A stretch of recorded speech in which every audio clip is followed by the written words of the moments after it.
உமக்கு மேல் ஒருவரும் இல்லையே, எல்லோருக்கும் மேலாக உயர்ந்தவர். உமக்கு மேல் ஒருவரும் இல்லையே.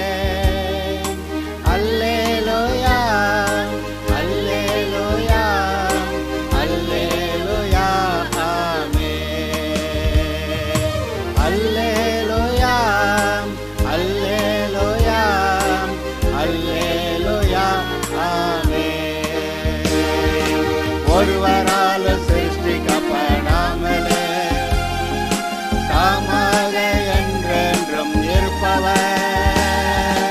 ஒருவரால் இப்பொழுதும் கூட ஒரு வார்த்தை, கர்த்தருடைய வசனத்தை வாசித்து வேதத்திலிருந்து, வேதம்னா என்னது?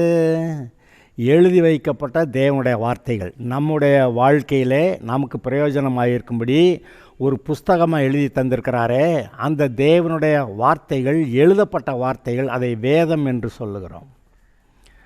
வேத ஆகமம், வேத ஆகமம், வேதாகமம். குட் நியூஸ் பைபிள் சர்ச்சுன்னு தான் பேர்.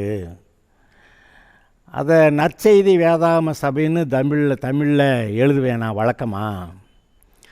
ஆனால் இந்த ஆளுக, விவரம் இல்லாத ஆளுக, நற்செய்தியை கரெக்டாக எழுதிடுவாங்க. வேதாகமம், வேத ஆகமம் அப்படி அதை கரெக்டாக எழுதுறது போல் நிறைய பேர் வேத காம சபைன்னு எழுதிவிடுவாங்க. என்னது? நானே அதுக்கப்புறம் கவனிக்கலைன்னாக்கா அப்படியே போயிடும். வேத ஆகம சபையா, வேத காம சபையா? என்னடா கொடுமையாக போச்சு அப்படின்ட்டு. இது என்ன ரொம்ப தப்பு. இன்றைக்கி மட்டும் இல்லை, இன்னும் புதுசாக வர்ற எல்லாருக்குமே தெரியாது, எதையாவது ஒன்று எழுதி குழப்பம் பண்ணிக்கிட்டு இருப்பாங்கன்னு நான் என்ன பண்ணேன், குட் நியூஸ் பைபிள் சர்ச் அப்படி எழுதிவிட்டேன். குட் நியூஸ் பைபிள் சர்ச் தமிழ்லேயும் அப்படியே எழுதிவிட்டேன். இங்கிலீஷில் குட் நியூஸ் பைபிள் சர்ச். இதை தமிழில் மொழிபெயர்க்கிறப்ப தானே நற்செய்தி வேதாகம சபைன்னு எழுத வேண்டியிருக்கு. இந்த வேதாகமக்கு வேத காமன்னு எழுதுகிறாங்களே, விசுவாசிக்க தாங்க. ஆனால் இவ்வளோ பெரிய தவறுகள்லாம் வருது, அதை கவனிக்காமல் போயிடுது. ஆனால் நம்ம இதை சரி பண்ணணுமேன்னு அதை அப்படி எழுதினேன். குட் நியூஸ் பைபிள் சர்ச்னு தமிழ்லையும் எழுதினேன். இப்படி வேதம், வேத புஸ்தகம், வேத ஆகமம், சிலர் எங்கேயோ சொல்லிட்டு கிடக்கிறாங்க பார்த்தீங்களா? வேத ஆகம விதிகளின்படி, ஆகம விதிகளின்படியே சொல்லுவாங்க. எந்த ஆகமம்? யாரோ எழுதி வச்சுருக்கிறாங்க, அவங்களுக்கு யாரோ எழுத வச்சுருக்கிறாங்க, அப்படி எழுதியிருக்கிறாங்க. அந்த ஆகம விதியின்படியே தான் எல்லாம் நடக்கணும்னு சொல்லுவாங்க. கேட்டிருக்கீங்களா? யார் எந்த ஆகம விதியின்படி நடந்தாலும் சரி, நீங்களும் நானும் இந்த ஆகம விதியின்படி வாழுகிறோம். இந்த வேத ஆகமம், வேத புஸ்தகம், தேவன் எழுதி கொடுத்த புஸ்தகம், இந்த வசனத்தில் தான் வானம் பூமி மாறினாலும் இந்த நியாயப்பிரமாணத்தின் வார்த்தைகள் எழுத்தோ உறுப்போ மாறாது என்று மெய்யாகவே உங்களுக்கு சொல்லுகிறேன் கர்த்தர் சொல்கிறார். அது என்ன சொல்கிறாரு? நீங்கள் தேவர்களாக இருக்கிறீர்கள் என்று சொல்லி இருக்கிறதே, வேத வாக்கியங்களும் தவறாததாக இருக்கிறதே. இங்கே எழுதியிருக்குன்னா அப்புறம் தவறாதுன்ட்டார். இங்கே எழுதியிருக்கா, பைபிளில் எழுதியிருக்கா, தவறாதுன்னு சொல்லிட்டார். ஆமாம், நீங்கள் தேவர்கள் என்று சொல்லியிருக்க வேத வாக்கியங்களும் தவறாததாக இருக்கு. அப்போ நீங்கள் தேவர்கள் தானேன்னு கேட்க வர்றாரு. நீங்கள் தேவர்கள் தானே, இதை முதல்ல உறுதிப்படுத்துங்க. ஆனால் தேவர்கள்ங்கிறத நம்புகிறேன் பாஸ்டர், ஆனாக்க அப்படி பெருசாக சொல்லிக்கிற அளவுக்கு எனக்கு தைரியம் இல்லை, அது ரொம்ப அளவுக்கு மிஞ்சி பேசுகிற மாதிரி தெரியுது அப்படின்னு நீங்கள் நினைக்கலாம். என்ன பண்ணுறது, அவர் அளவுக்கு மிஞ்சி உங்கள் மேலே அன்பு கூர்ந்துட்டாரே. அளவுக்கு மிஞ்சி அன்பு கூர்ந்தானே தேவன் தம்முடைய குமாரனை அனுப்புனார். இல்லாட்டி அனுப்புவாரா? அனுப்ப மாட்டார்ல. நீங்கள் அவரை மாதிரியே இருக்கீங்களாம். அவருடைய சாயல் ரூபம் உண்டாக்கப்பட்டது மட்டும் இல்லை, மீட்கப்பட்டது பிறகும் கூட நீங்கள் அவருடைய சாயல் ரூபமாக இருக்கீங்க, அவருடைய பிள்ளையாக இருக்கீங்க, தேவனால் பிறந்தவர்களாக இருக்கீங்க. நீங்கள் தேவனால் பிறந்தவர்கள், தேவர்களாக இருக்கிறீர்கள்.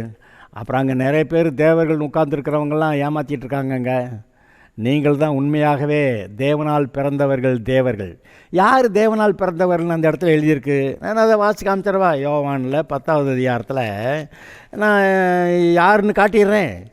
யோவான் 10வது அதிகாரத்தில்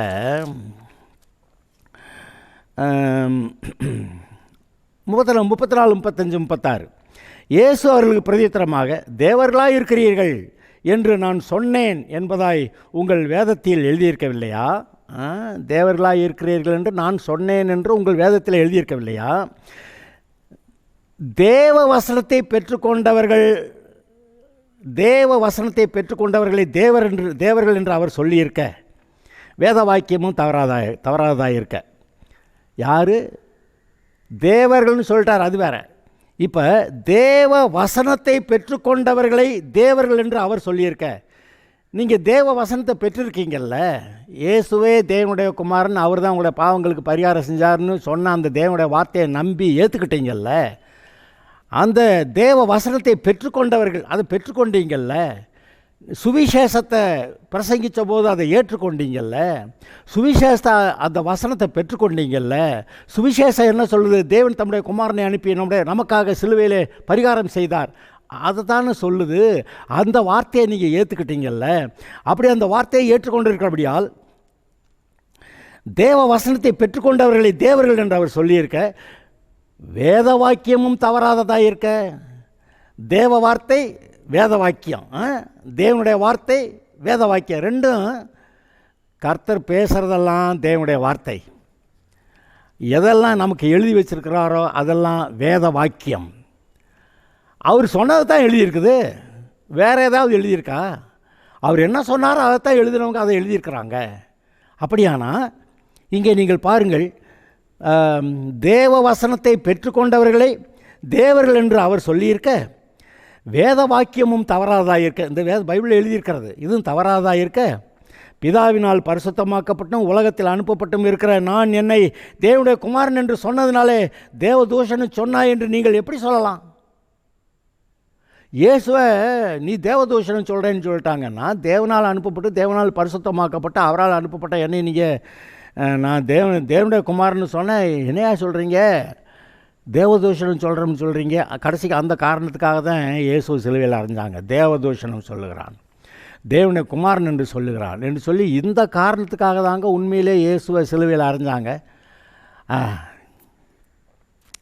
இன்றைக்கும் கூட நீங்களும் நான் அந்த மாதிரிலாம் தேவனுடைய வார்த்தை பெற்றுக்கொண்டிருக்கிறதுனாலே, தேவ வசனத்தின்படி நாம் தேவர்களாக இருக்கிறோம் என்று நாம் இருக்கிறதுனால தான் இந்த உலகம் நமக்கு எதிர்த்துன்னு இருக்கிறது.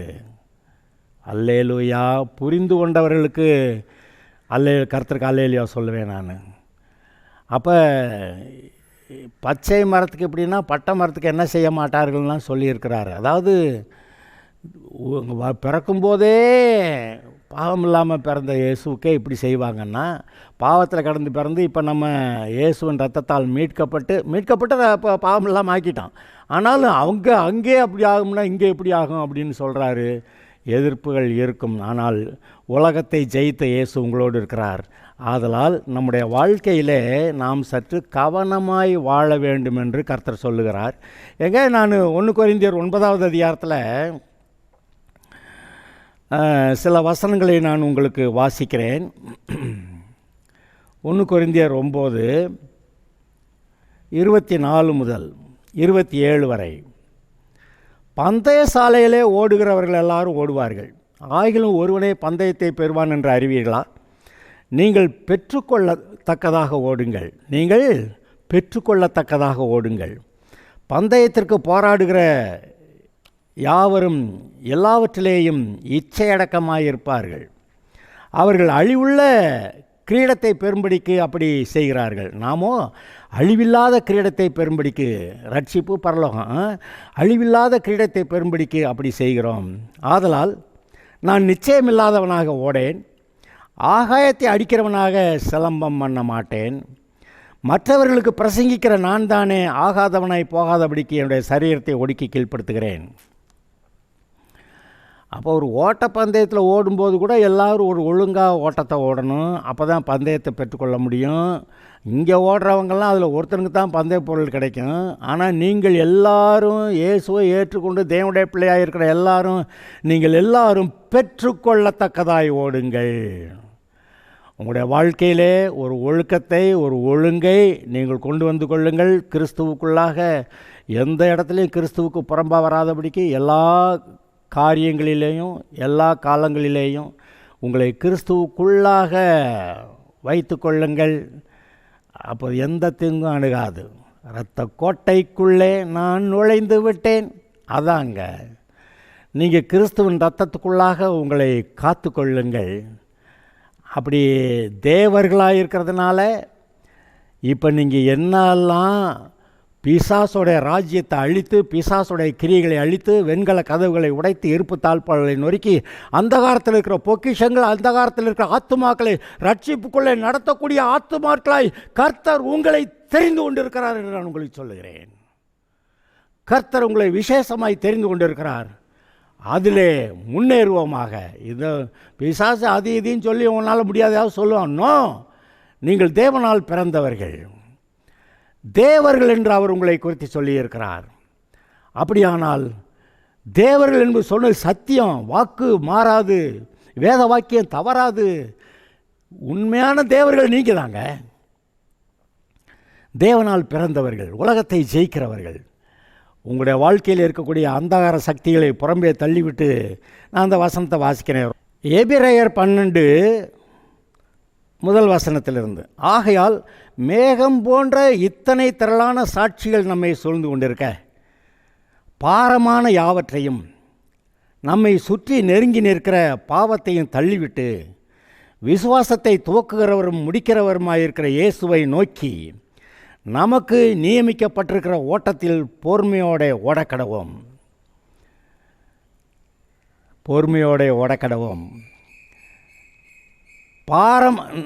நம்மை சூழ்ந்து நிற்கிற பாரமான யாவற்றையும், நம்மை சுற்றி நெருங்கி நிற்கிற பாவத்தையும் தள்ளிவிட்டு, விசுவாசத்தை துவக்குகிறவரும் முடிக்கிறவருமாயிருக்கிற இயேசுவை நோக்கி நமக்கு நியமிக்கப்பட்டிருக்கிற ஓட்டத்திலே ஓடக்கடவும். நீங்கள் தேவனால் பிறந்தவர்கள். உங்களுக்காக ஒரு ஓட்டம் நியமிக்கப்பட்டிருக்கிறது. பெற்றுக்கொள்ளத்தக்கதாய் ஓடுவோமாக. உங்களுக்காக ஜெயம் வைக்கப்பட்டிருக்கிறது. நீங்கள் ஜெயிக்க பிறந்தவர்கள். Okay, god bless you.